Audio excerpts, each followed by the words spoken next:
Research is a content area that a lot of social workers find to be challenging. Are you currently a student needing a recap to help you prepare for a social work research exam?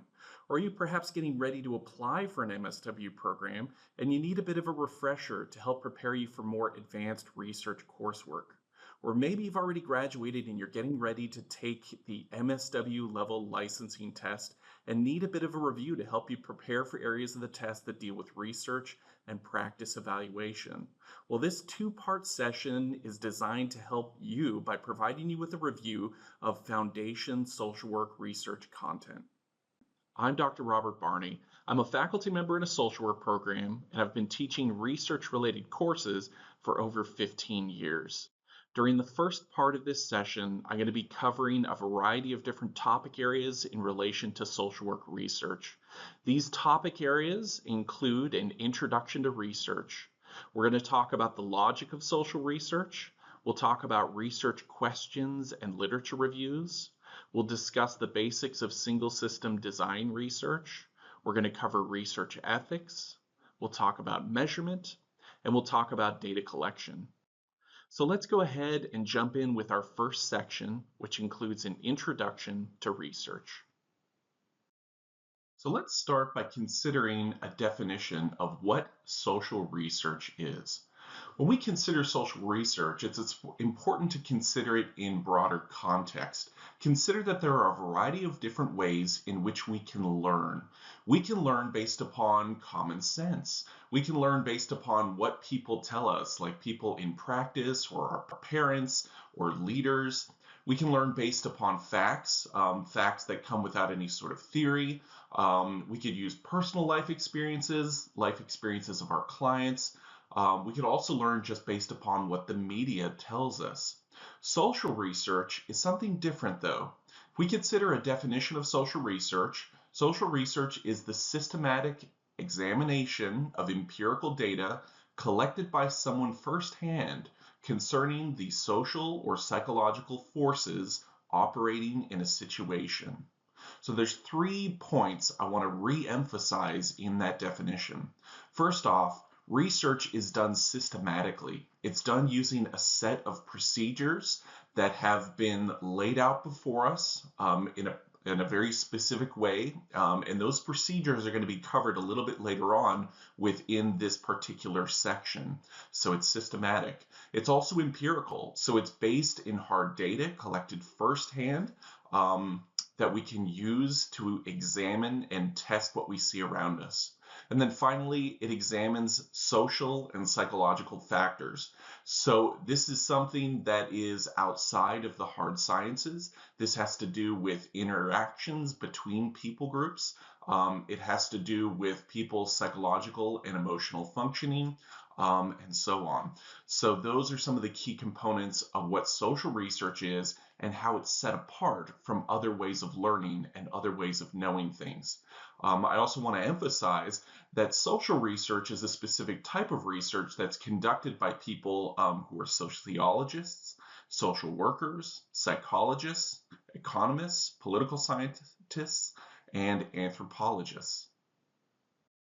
Building on our definition of social research, I want to emphasize that there are some things that make science or the social research endeavor unique. First off, as we mentioned before, social research is empirical in nature. And again, what that means is that it's based on direct observations of the world and the data that we collect and analyze.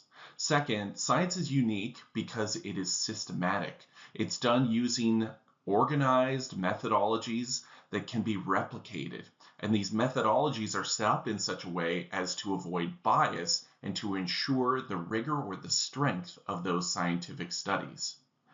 Next, science and social research endeavors to search for causes. It recognizes that events aren't chance occurrences and that causes will often be repeated. Next, research is provisional. Okay, so anytime we are engaged in science or the social research endeavor, we have to recognize that findings are only tentative because of social dynamics and the changing nature of relationships and the changing ways in which people interact, oftentimes what we find today may be different or built upon tomorrow. And what that means is that we have to engage in career-long learning and make constant contributions to the scientific endeavor. And finally, I want to emphasize the importance of objectivity. Research is done in these systematic and empirical ways, and we have these procedures set up in order to encourage objectivity and to help avoid our personal biases in the process of collecting information and learning. When researchers conduct their studies, they may have some different reasons for doing so and may have different goals in mind for their studies. Sometimes research is conducted for descriptive purposes. When this kind of research is done, researchers will describe what's happening, facts about reality, challenges clients face, and so on. So for example, a researcher may be engaged in research about HIV/AIDS, where they describe incidence levels, prevalence rates, and describe what's happening in relation to HIV. Research can also be done for explanatory purposes, and this is where we go beyond describing and we attempt to explain why or how something has occurred among clients. So these kind of research studies may investigate how HIV has proliferated in certain contexts, such as sub-Saharan Africa. So it helps to provide an explanation of what's going on around us. Research can also be predictive in nature, helping to make projections about what might occur with other clients in the future. So in relation to HIV/AIDS, research studies may investigate communities that are at greatest risk or that are at greatest risk of contracting HIV/AIDS in the future. And finally, research can also be done for evaluation purposes, where we monitor the effectiveness of programs or practices that are implemented among clients.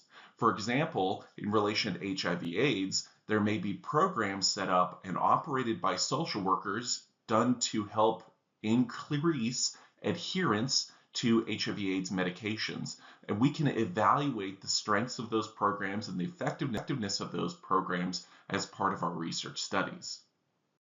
One of the questions that I'll sometimes hear from my social work students is, why should I study research? I just want to go out, I want to practice, and I want to help clients in the field.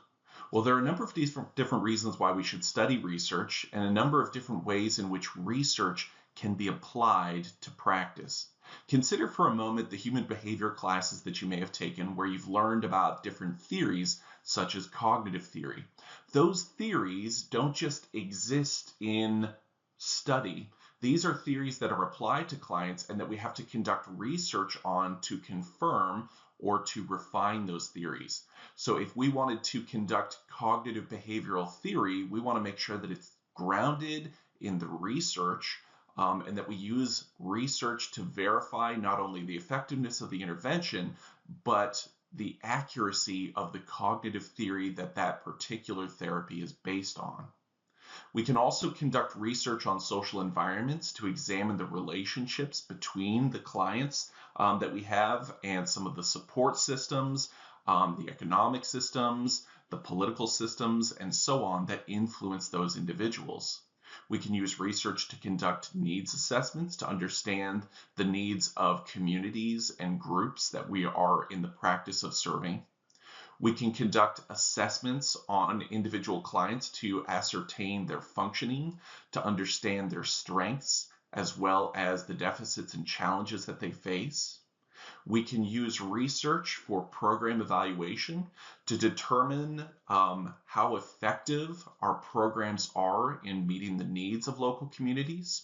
And we can also use research to evaluate the effectiveness of our interventions with particular clients, perhaps particular groups of clients, or single individuals, single families, and single groups.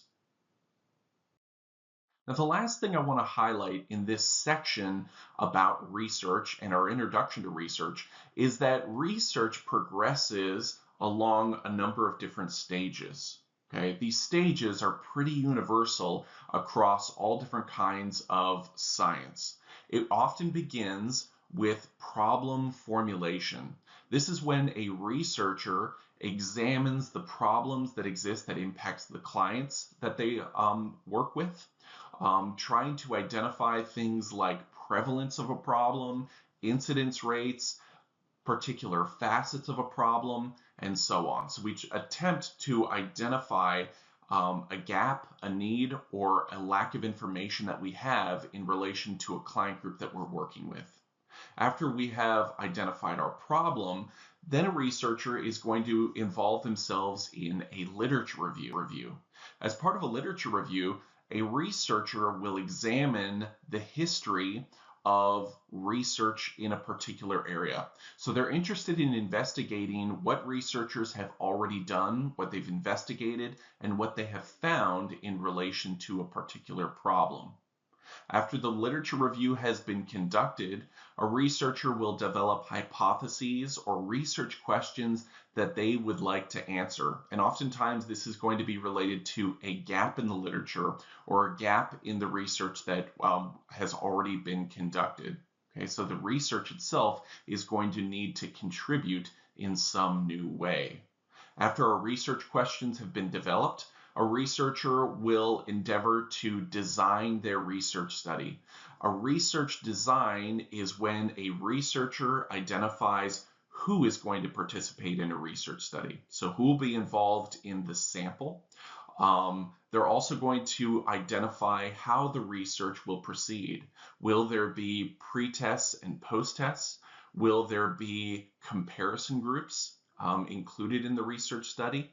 And what are some of the different measurement tools that are going to be included as part of the research study itself. After the design has been laid out, this is when a researcher will involve themselves in data collection. So when they actually go out and they run the research study, they'll need to start by doing informed consent if they're collecting research among human subjects, and then they're actually going to implement their research study by carrying out the survey. Maybe they'll have an electronic survey that's delivered where they collect data firsthand from the clients that they are working with. After data has been collected, a researcher needs to analyze that data. The analysis will sometimes include statistical analysis of the numbers that have been collected, or sometimes it will involve content analysis of the words that have been presented to them by the clients or the research subjects. After the data has been analyzed, a researcher will reflect on that data and come to conclusions about the ways in which this relates to or is relevant to practice, to policy, and to future research studies. And after all of this has been done, a researcher will then disseminate this information. So they'll write it up and they'll share it with the broader community. And it's important to do this because we want to make sure that our research is contributing in a meaningful way, that it's not just housed within an ivory tower, but that it's used in a way that will help others in the broader society. In our next section, we're going to be talking about the logic of social research. It's important to recognize that when research is conducted, it's carried out in two distinct fashions. This includes quantitative research and qualitative research. So let's start by talking about the characteristics of quantitative research. Quantitative research is often deductive in nature. And what that means is we start off with abstract ideas or theories about the ways in which the world works. And then what we do is we test these theories on the ground level. So we conduct experiments, we conduct our research to either prove or disprove those theories. This style of research often relies on numerical data. We often will do our data collection where we collect data in the form of numbers and we conduct statistical analysis of this data. And then the other characteristic that's needing to be noted about quantitative data is that it's conducted with large groups of respondents. So we include many people so that we can work to generalize our findings to the total population. Qualitative research is a little bit different. First off, it often includes inductive logic. And what we do here is we build from the ground up. Instead of starting with a theory, qualitative research will often begin with the words of respondents and use those words and thoughts to build theories. Not all qualitative research is conducted that way, but it's often characterized in that fashion. Qualitative research relies on the words of respondents instead of numeric data. So it's really more interested in the depth of thought in the ideas of the respondents as opposed to just summarizing in the form of numbers. And qualitative research often works with small groups of respondents. Instead of going for more breadth of information with large numbers of people, qualitative research often goes into much more depth with a smaller number of individuals. Many times, researchers will characterize quantitative research as being more objective in nature, where qualitative research is subjective, but there are exceptions to that rule, and there are shortcomings in terms of the objectivity of quantitative research. As we work to understand the logic of social research, it's important to understand evidence-based practice and its role in the larger research endeavor. Now, a good definition of evidence-based practice is that it's the conscientious, explicit, and judicious use of current best evidence in making decisions about the care of individual clients. What this means is that we use research to inform our practice. But as we consider our decision making among our clients, you really need to recognize that it's more than just taking research evidence and arbitrarily applying it to clients around us.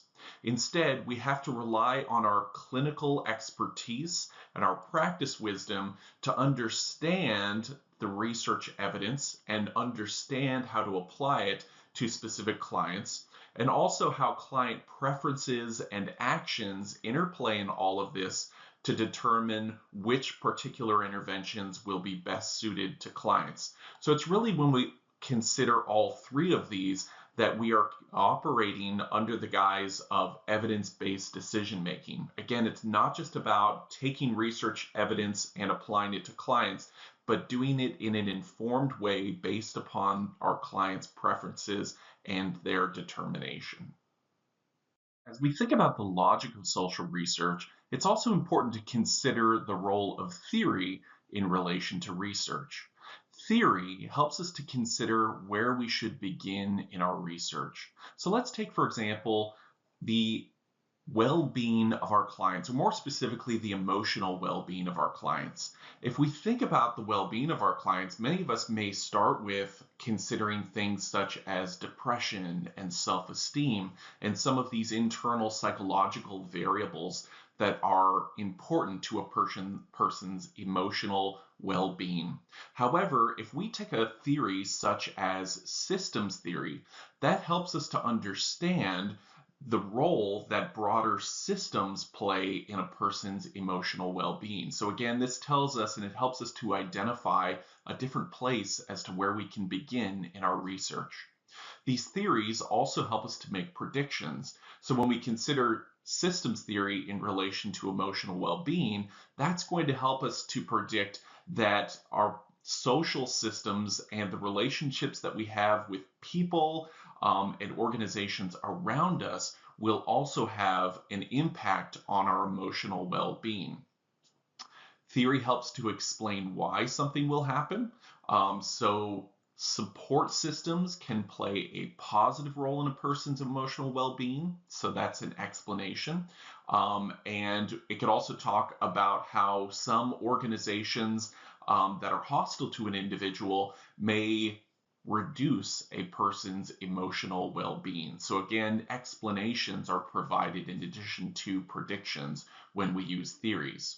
It also helps us to know what variables to investigate. So as we consider systems, we can consider not only family members, but also friends, an organization where a person works, organizations that provide support and financial assistance, and so on. So again, these theories help us to understand the variables that are necessary to investigate in our research, And finally, a great benefit of theory is that it helps provide a universal language that helps to link outcomes across different research studies.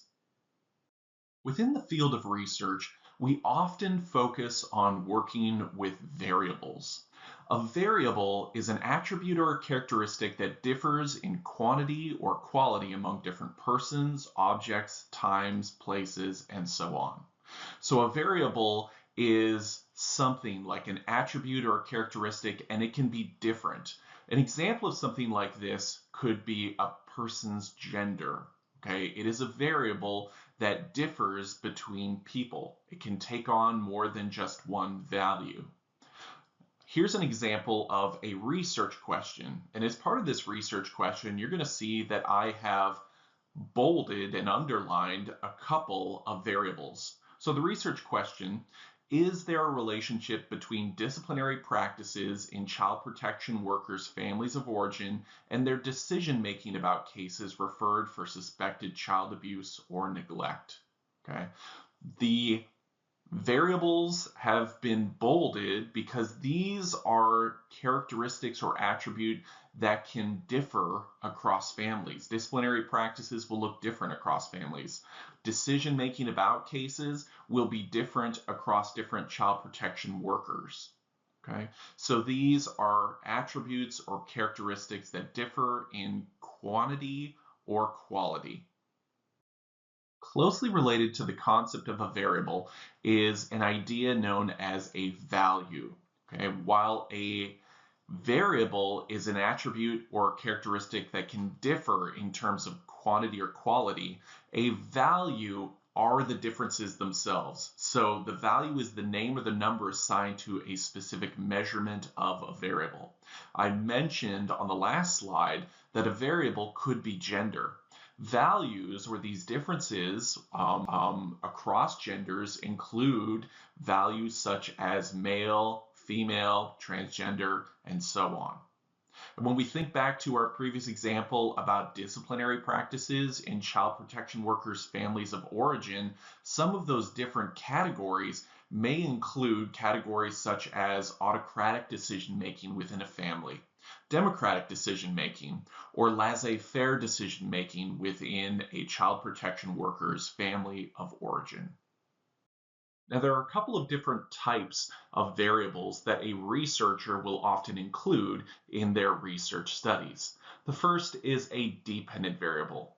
The dependent variable is a term assigned to the variable whose variation the researcher is most interested in understanding and explaining. Okay, so this is the one that is the outcome, and we're most interested as researchers in exploring what produces change in this variable. Another important type of variable is the independent variable. Now, the independent variable is a term applied to the variable or variables that the researcher believes may produce at least some of the variation that exists within the dependent variable. Oftentimes, we can think of the independent variable as the variable that's doing the influencing on the dependent variable. This should come before the dependent variable in terms of time. So the independent comes before the dependent variable. It's doing the influencing. And oftentimes, if we're conducting research that involves interventions, the interventions are oftentimes going to be the independent variables. It's also important to consider that there's another category of variable known as confounding variables. Confounding variables really are variables that may produce some of the change in the dependent variable that are not accounted for by the independent variable. So there are the other things that can influence beyond the independent variable, which is why research designs become so important to help understand and control for the influence of some of those confounding variables. Now, when researchers conduct their studies, they're not often interested in conducting research about a single variable. Instead, they're most interested in looking at the relationships between variables. And that's where we start to build on some of these concepts relating to variables. And now we bring in the concept of a research hypothesis. A research hypothesis is a testable statement of a presumed relationship between two or more variables. Um, Really, if I had to characterize this in another way, I would describe a hypothesis as being an educated guess about the relationship between two variables. A hypothesis takes on the form of a statement of a relationship between our variables. It's going to be in the present or the future tense. It's a declarative statement or a sentence instead of a question, and it's often going to be informed by theory. So an example of a hypothesis might be that there will be a relationship between cognitive behavioral therapy and decreased levels of depression. I've identified two possible variables and what I think the relationship is going to look like. Now, the relationships that exist between variables can be described in a couple of different ways. Oftentimes, researchers think about these relationships as existing in two main patterns. We can have a positive correlation or a negative correlation. A positive correlation is when we have high values of one variable found with high values of another variable. For instance, I may develop a hypothesis saying that a person's level of anxiety exists in parallel with their level of depression. So a person who has high levels of anxiety will also have high levels of depression. That's an example of a positive correlation hypothesis. But the exact opposite could also be true.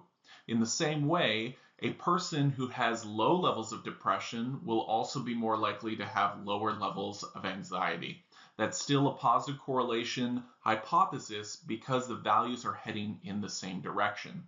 A negative correlation is when high values of one variable are found with low values of another variable and vice versa. An example of this might be that a person who has high levels of depression may have low levels of self-esteem.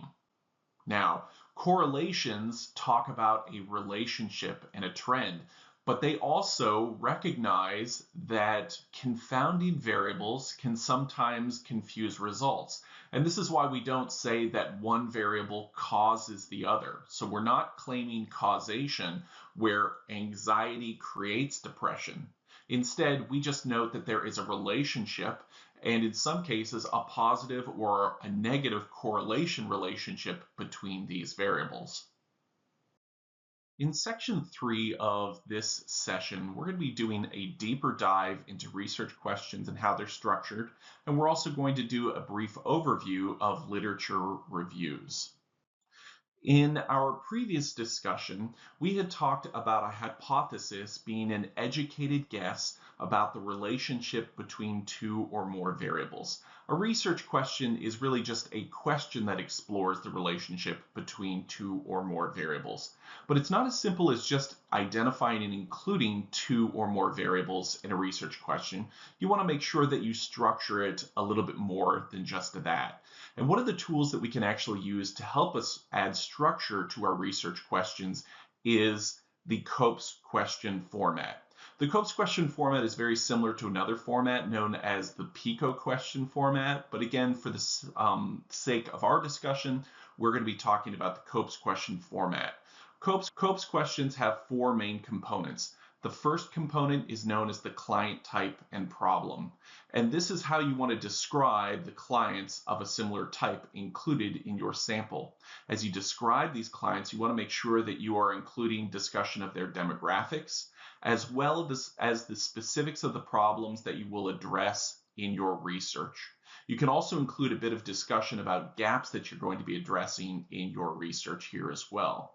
You want to make sure that you're specific in your description of the client type and problem. So for example, what you could do is identify homeless individuals who are experiencing the problem of heroin addiction.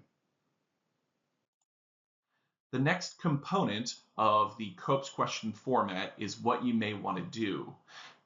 This often will include an intervention or a treatment that you'll be utilizing among research subjects. In a case like homeless individuals who are addicted to heroin, you could explore use of an intervention such as motivational interviewing. However, you don't have to limit yourself to interventions. The COPES question format allows you to focus in on preventative measures, on investigating measurement tools used to assess problems, screening, and those kinds of things. But for our sake, we're going to focus in on an intervention. The third major component in the COPES question format is the alternative course of action. And this is the main alternative to what you may want to do. So in addition to an intervention, you can also consider an alternative course of action. In some cases, your agency may have another intervention already in place, and you want to introduce your primary intervention in comparison to what's already being done. In some cases, your agency may be doing nothing at all, so you may want to compare the new intervention, motivational interviewing, with no intervention. But for the sake of our example, let's just say that we want to compare motivational interviewing with another intervention such as methadone treatment. The fourth major component of the COPES question format is what you want to accomplish. And you can think of this as being your outcome of treatment. Okay. In the case of our example, we may want to focus in on a decrease in drug abuse. Okay. You want to make sure that as you choose your outcome variable, you're specific. Oftentimes it can be helpful to choose validated measurement tools, but it could focus in on behaviors that you're aiming to prevent, risk estimations, and so on. Now, when we take all of these components and put them together, this is what our format looks like. And you're going to see we have a table here with 4 main columns: the client type and problem, the action you might want to take, and the alternate course of action followed by what you want to accomplish. And if we add all of our components, we can just fill in and use a few more words to create a full research question. In our case, we have the following: if young homeless men with heroin addiction participate in motivational interviewing as opposed to methadone treatment, which will result in greater decreases in drug use? Let's turn now to a discussion of literature reviews. What is a literature review? Well, you can think of literature reviews as being 2 distinct things. First off, a literature review is an activity or a task where a researcher focuses on the accumulated work of others who have studied and written about the research problem. Given that this is a task, it's also important to note that this is a cumulative process. It's something that's ongoing and that occurs over time. Every new study within a field is going to make its own unique contribution to a literature review, and therefore you have to make sure that you're staying on top of the research that's out there.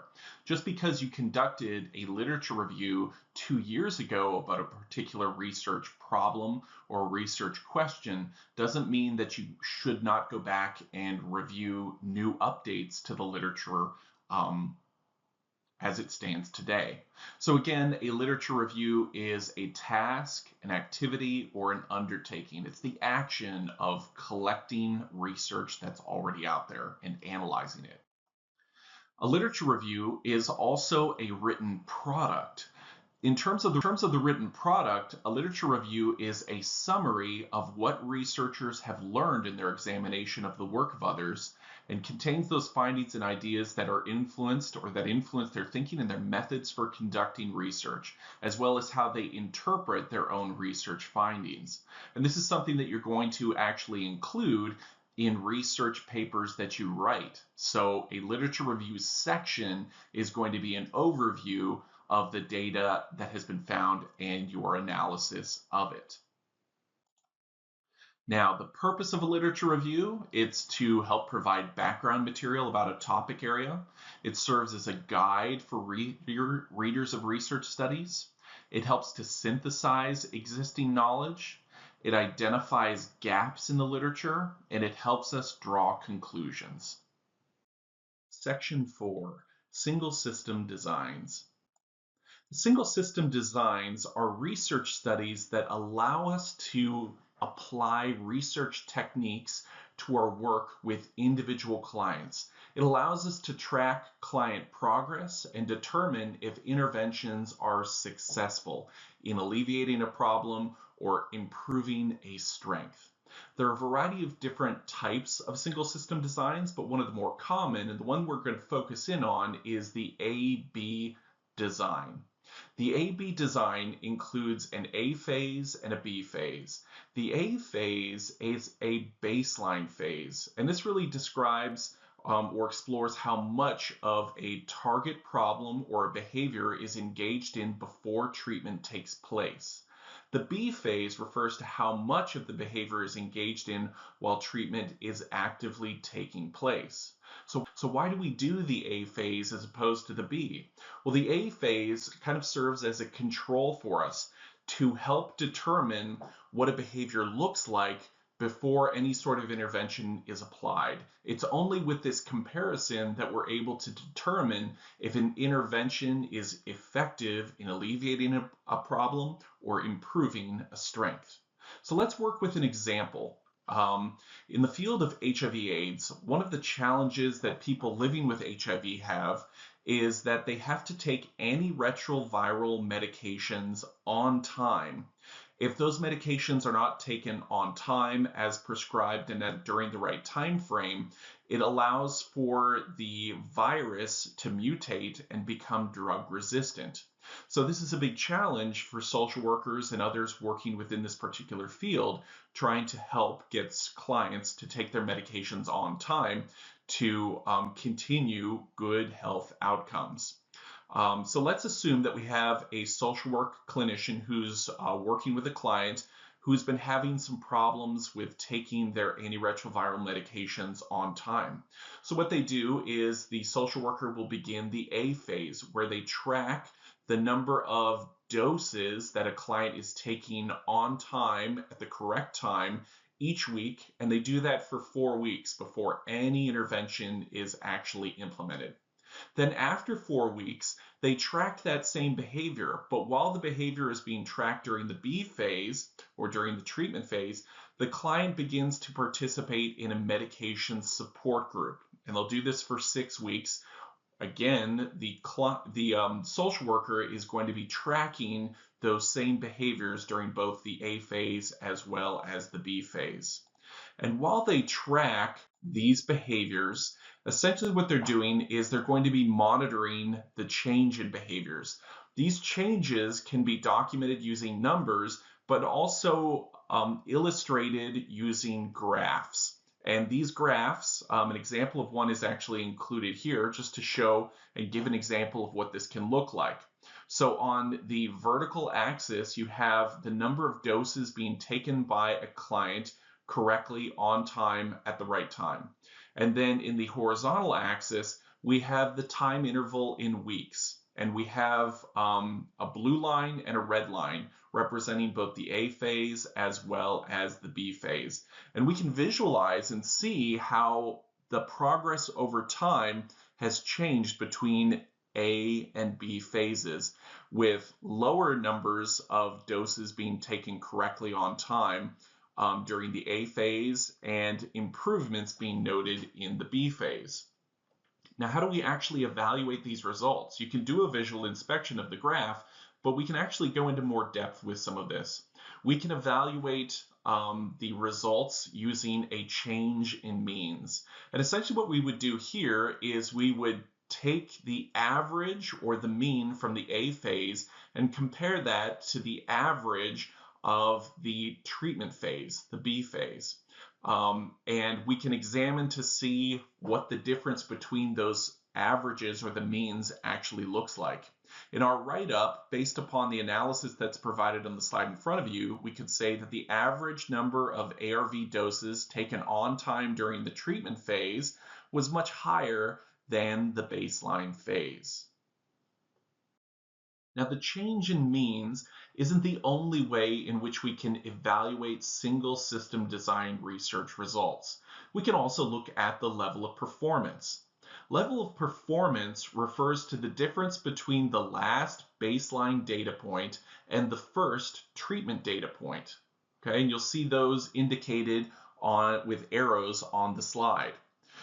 Basically, we're looking to see, was there any sort of immediate change in behaviors when the treatment started? And our write-up for the data that's presented here could be that the number of ARV doses taken on time during the first week of treatment was greater than the number of doses taken on time during the last week before treatment started. Now, a final way in which we can evaluate single system design research results is through a trend in performance.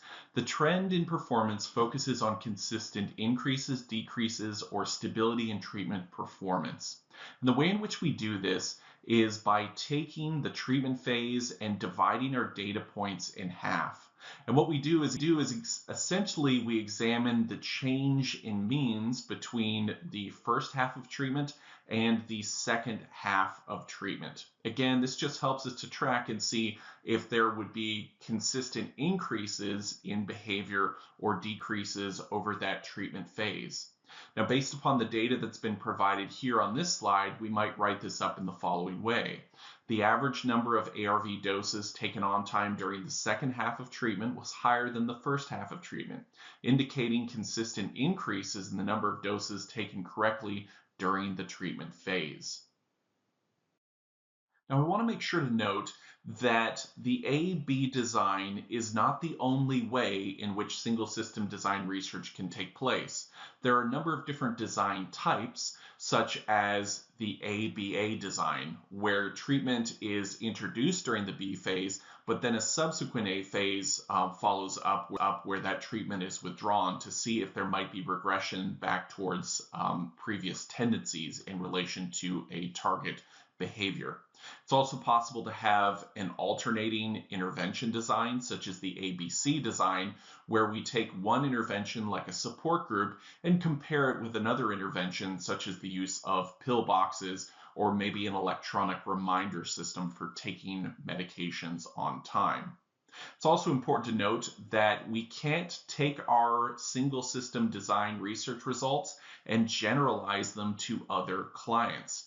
Generalizability is not possible since we do not have probability based into our sampling procedures. It's just one client, we can't generalize. Generalizability can be achieved potentially through replication, however. If we directly replicate those same procedures with multiple clients, and establish trends in that way, it helps increase our confidence in the outcomes of our research. It's also possible to use systematic replication, where we apply the same treatments across different settings or across different practitioners to help us generalize some of those findings. But again, you have to be very cautious and keep in mind some principles relating to sampling, which we will be coming to soon. In section 5, we're going to be focused in on exploring research ethics. Now, throughout the 20th century, as research involving human subjects expanded, we also saw an expansion or growth in the amount of harm that was experienced by research subjects within the context of this research. One of the most blatant examples of this was when the Nazi regime conducted human research on Holocaust victims. And there are a lot of very gruesome stories about how the Nazis had perpetrated crimes against these individuals, and this research resulted in bodily harm and death for those research participants who were engaged in that research. But this kind of research and these harms weren't just experienced overseas in some far-off places. Some of them we began to see here in the United States as well. One example of this involved the Tuskegee syphilis study, where researchers failed to share with research participants a diagnosis of having syphilis and didn't give any sort of treatment or any sort of indication that treatment could be pursued. And when a cure for syphilis came about, that was never disclosed, and these individuals weren't helped. So they were harmed within the context of that research as well. There's other studies, though, that started to come out that didn't just result in bodily harm, but also psychological and emotional harm. Examples of these kinds of research studies included things such as the Milgram experiment, where individuals had been convinced that they were shocking participants in a research study to the point of killing them. And this resulted in a lot of psychological distress and harm for those research participants. Another big example is the Stanford prison experiment, where researchers were interested in investigating power and control and how that influences people's behavior. And they did this within the context of a mock prison experiment. We don't really have time to go into details about each and every one of these different kinds of research studies. There's actually a lot of information out there about all of them, but instead we're going to turn our focus in this section towards exploring the different sets of guidelines and protections for research subjects that have been put into place. One of the sets of research guidelines that establishes human subjects' protections within the context of research is the Belmont Report. The Belmont Report was written in the 1970s. It was actually an act, or it came under the National Research Act of 1974. A commission was established to investigate research protections and what should be done within the context of research. And the Belmont Report had been written identifying three major priorities for human subjects protections. The first major priority is respect for people. This has to do with this respect for the security, dignity, and self-worth of research participants. Persons need to be treated as autonomous human beings. Their choices and opinions need to be taken into consideration within the context of research. Research studies should be conducted in a voluntary way, and their actions can't obstruct, or the actions of the research subjects cannot be obstructed. Individuals who have diminished autonomy deserve additional protections as well. So this is the big principle that had been established, and the practical application of respect for people really comes down to the use of informed consent within research studies. Basically what this means is that research subjects need to be informed about all of the procedures that they are going to be participating in the research study. So they have to be able to make an informed decision about whether or not they will proceed and whether or not they will participate in the study. And they actively have to give their consent to participate. Now, this consent isn't a once-off. It doesn't mean that they give consent at the beginning of a study and the researchers can do whatever they want to them. On the contrary, a research subject has to engage in giving continual consent. If they ever want to withdraw, they have to be able to do that. The second major principle included in the Belmont Report is known as beneficence. Beneficence really has to do with protecting research subjects from harm. It also has to do with maximizing benefits and minimizing potential harms. Now, within the context of research, we're not just interested in the benefits and harms to individual research participants, but that really does need to be prioritized, but it can also include societal benefits and societal risks and harms as a result of research. Now, trying to determine if research would be beneficial or harmful, it can be a little ambiguous. We don't always know, and that's part of the reason why we're conducting research, to get more information about the potential benefits of an intervention or some other independent variable.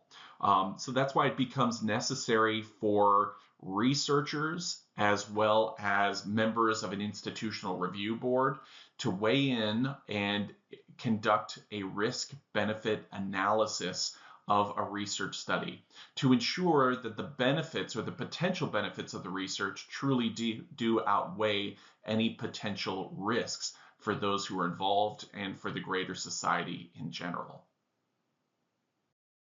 The third major principle included in the Belmont Report is known as justice. Justice has to do with the selection of research subjects and needing to make sure that that selection is equitable and unbiased. It also prioritizes the importance of not exploiting people who are at risk within the context of research. So making sure that there are specific protections for groups such as children, pregnant women, and prisoners within the context of research. Now, in terms of the practical application of this principle in the context of research, there needs to be equitable selection of subjects. So researchers really do have to consider who bears the burden of the research process, who receives the benefits, who's excluded, and who's excluded. You also have to consider that when we protect certain populations, we have to consider the ramifications of some of that. So if we exclude certain populations from participating in research, then we lack any sort of insight and the benefits of research for those participant groups as well. So you have to be really cautious as you consider this, not to create undue harm as a result of excluding some people from the research study.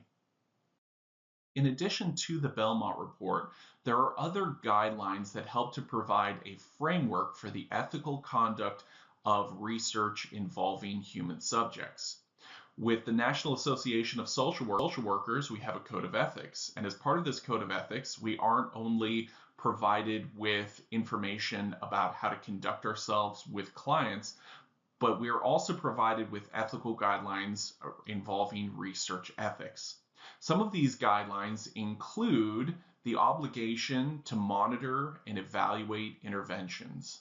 Okay, so it's not just about protecting research subjects from harm. That is really important, but our code of ethics helps us to recognize the importance of research, the need for research, and create an obligation for us to participate in that process to help benefit and contribute to evidence-based practice. Social workers are also charged with promoting and facilitating evaluation and research to contribute to the development of knowledge.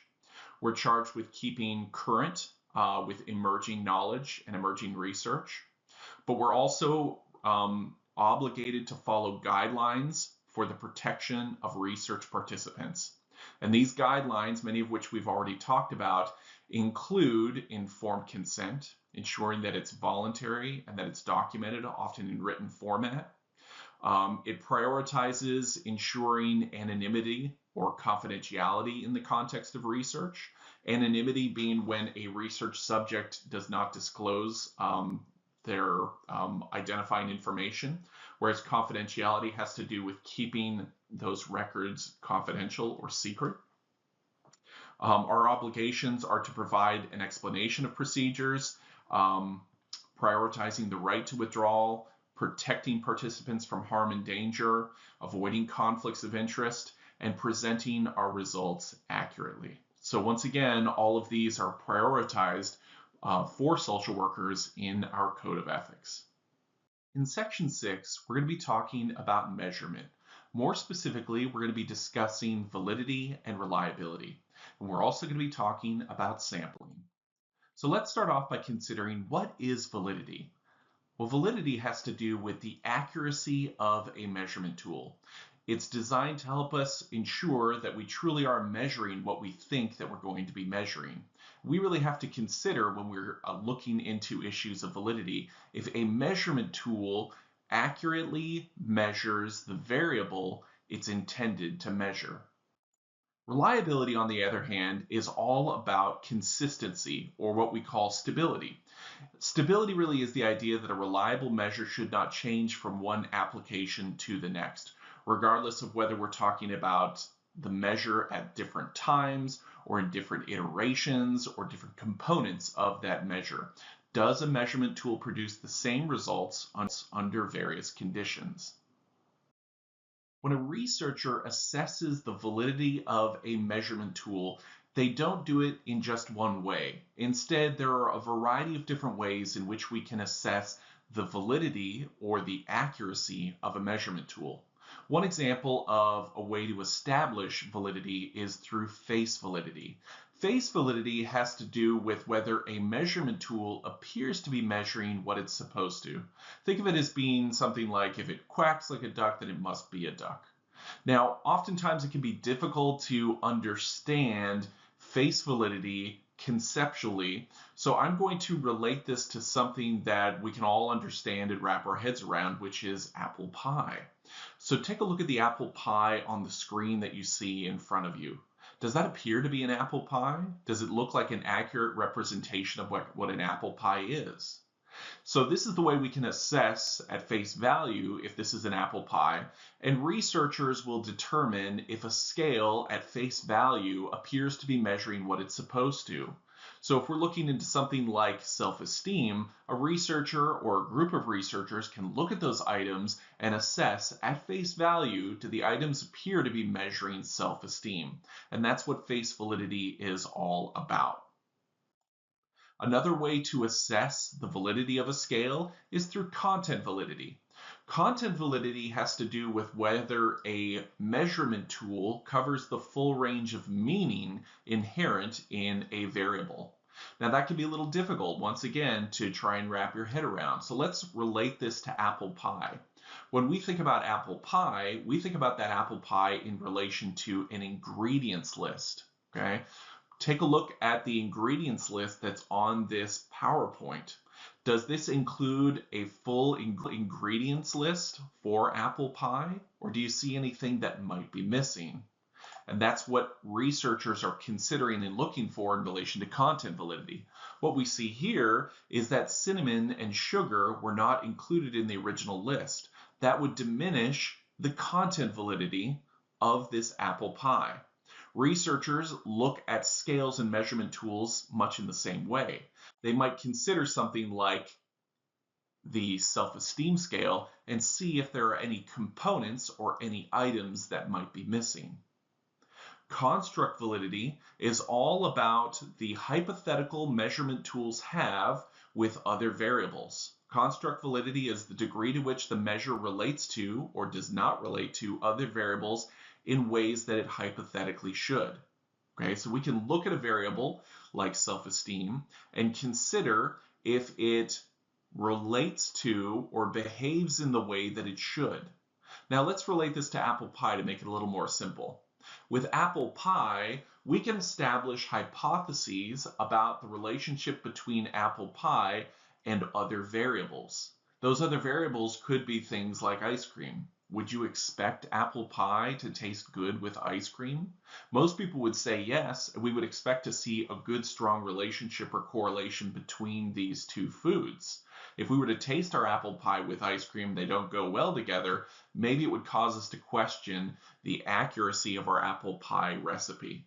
And we could do the same with other variables like cheddar cheese or soy sauce.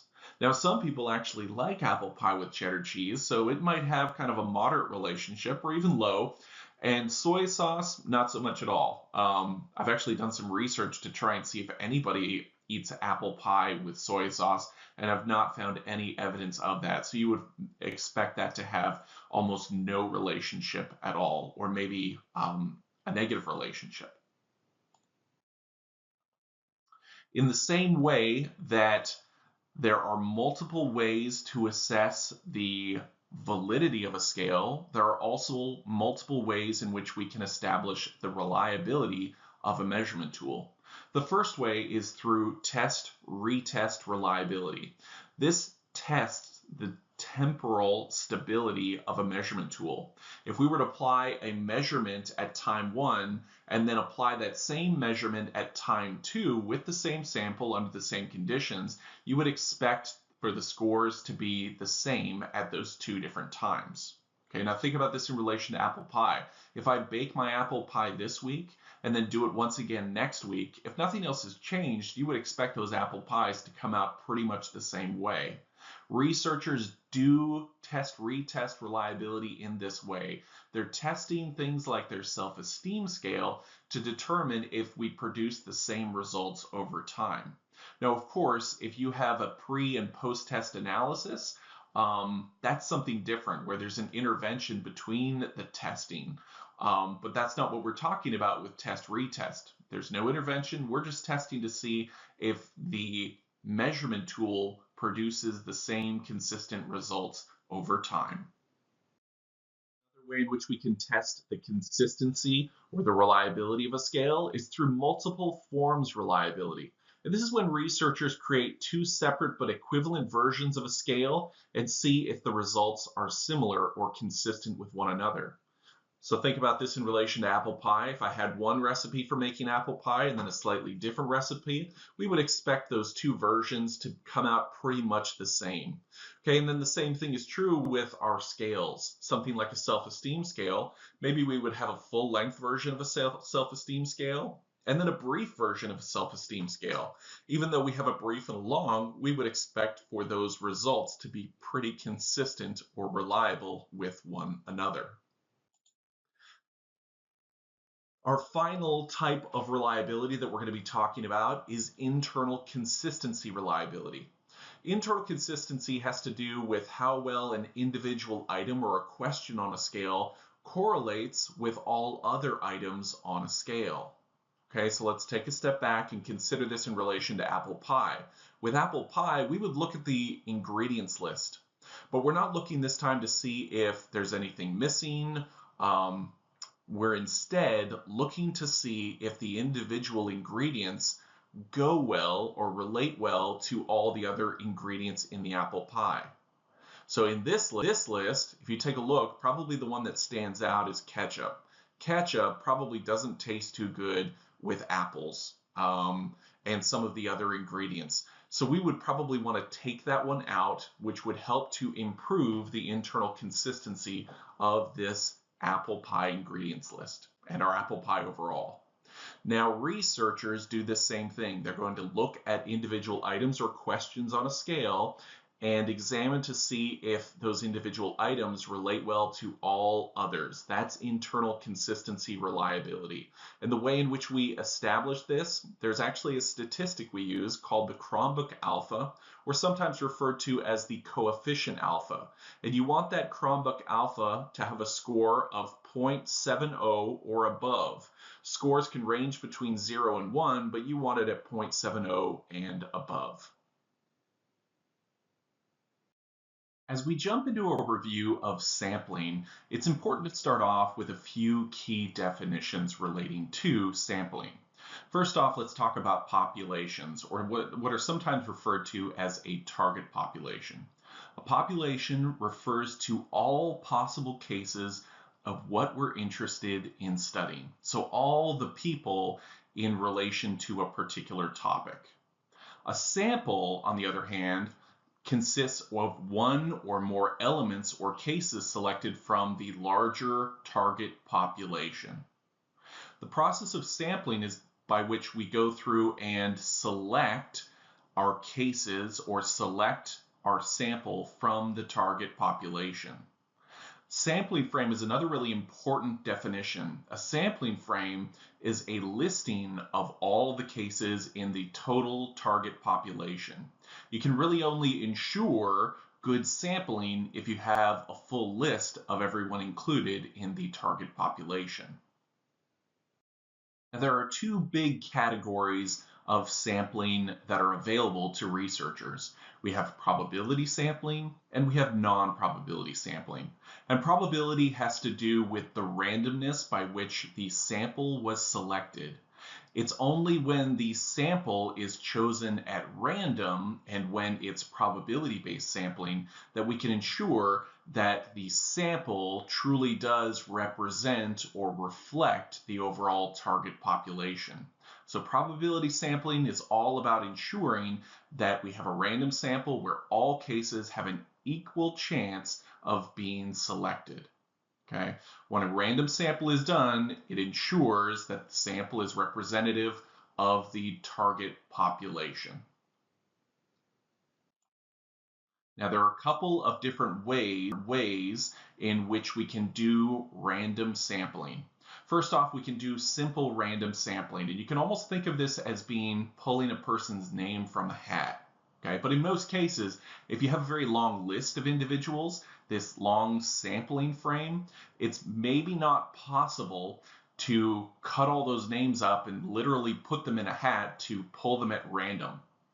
Instead, what researchers will sometimes do is assign numbers to everybody's name or every participant's name on a sampling frame, and then use a random number generator to pull a specific number of individuals from the target population to participate in the sample. So if you had a target population sampling frame of 750 people, you would just assign everybody a number 1 through 750, and then you can use a random number generator to help you choose a smaller sample from that overall frame. It's also possible to use systematic random sampling. Systematic random sampling is when we choose every fifth case from a sampling frame. It doesn't have to be the fifth. Sometimes we refer to this as the kth. The K could be every third case, every 17th case. It really depends. The way in which you determine the value of K is based upon the total population, the total number of people on your sampling frame, divided by the number of people you intend to be in your sample. Okay, so you basically go through and you systematically choose. And this was a really popular method, especially when we were selecting samples from things like phone books and so on. So instead of trying to assign everybody on a sampling frame a specific number, what you would do is just go through and choose every fifth case or every 17th case, whatever it might be. Okay, so the problem with this particular technique is that if you do not choose the correct K, then the people at the end of the list may not have an equal chance of participating in the research study. The final type of probability sampling that we're going to discuss is stratified random sampling. Stratified random sampling has to do with first dividing your target population up into strata or groups, and then choosing a simple random sample from each of those groups. All right, the reason why we do this is because sometimes we have populations that we want to ensure get represented in a sample, just to make sure that their voices are heard or that their perspectives are recognized. So you can do this, and you can do this in a way where each strata is proportionate to the whole, or you could do it in a disproportionate way as well. But it's up to the researcher to determine whether the stratified approach would be proportionate or disproportionate. As I've mentioned before, researchers do have the option of conducting non-probability sampling. The problem with non-probability sampling is that the sampling is not done at random. And what that means is that not everyone in the target population has equal opportunity to participate in the sample. This means that we can't generalize our findings from a sample to a larger target population. Sometimes it's okay to do this, especially if you're going to be focused on qualitative research, where you're trying to examine a particular phenomenon in more depth. In other cases, you may find that you don't actually have a sampling frame. Perhaps you're doing research with a hard-to-reach population, such as homeless individuals or people who use illicit substances, where there is no list that's available of everyone in that target population. So non-probability sampling approach may be required. One popular way of doing non-probability sampling is through convenience sampling, just using the individuals closest to you to build your sample. You can also use snowball sampling. Snowball sampling can be really helpful, especially with hard to reach populations, where one individual included on your sample will help lead you to the next individual, thereby increasing your sample as you go along. The last topic we're going to be covering during part 1 of our video is data collection. Researchers have a variety of data collection methods available to them. We're going to cover just a few of them. One of the more popular ways of collecting data is through electronic means, such as through an online survey, surveys sent through email, text messaging, or made available through a website. This is really ideal for quantitative research studies because it can be done quickly and at minimal cost. Although you'll find that there are qualitative research studies that are conducted online as well. One of the problems with this approach, though, is that there is selection bias inherent in the approach. Some people don't have access to the internet. Despite your best intentions and efforts to do probability sampling, if you're using an online survey to collect data, then anybody who does not have access to the internet would be excluded.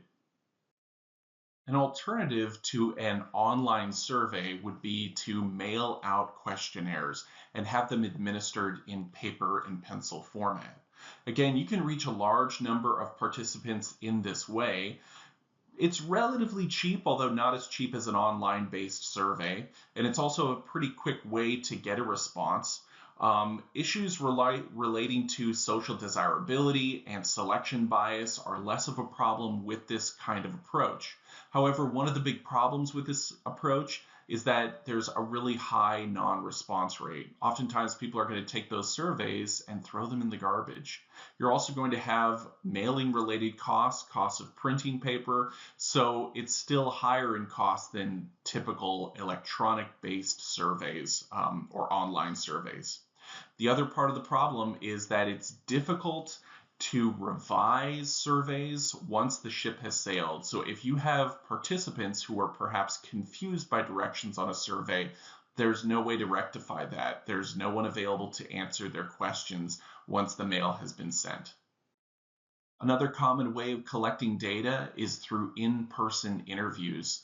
One of the great advantages of this is that if I'm asking a person questions face-to-face, it allows me an opportunity to probe, to ask supplementary questions, to provide directions if questions come up, and it also results in a high completion rate. Once they get in the door, a person is going to be much more likely to respond to the questions that I give to them.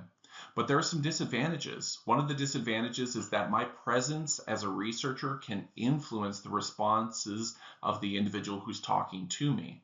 There's also potential for recording errors. If I'm conducting an interview and trying to take notes at the same time, there may be errors that are included. There may also be challenges relating to language and culture. And then there's higher expenses, not just in terms of the expenses of traveling to go and see someone, but the time that you have to invest into this kind of approach is substantial. An alternative to an individual face-to-face interview would be to conduct group interviews, sometimes referred to as focus groups. This is when you have several individuals who meet with you simultaneously and provide you with answers to questions. Some of the advantages of this is that it is lower cost than an individual face-to-face meeting. It's more time efficient. But one of the disadvantages to this particular approach is that it weakens confidentiality. I could guarantee that I keep the information provided research subjects confidential, but there's really no way to ensure that the people who participate in the group keep one another's information confidential. This brings us to the end of part 1 of our video. Make sure to watch part 2, where I'm going to be providing more details about things like research designs, qualitative research, data analysis, and program evaluation.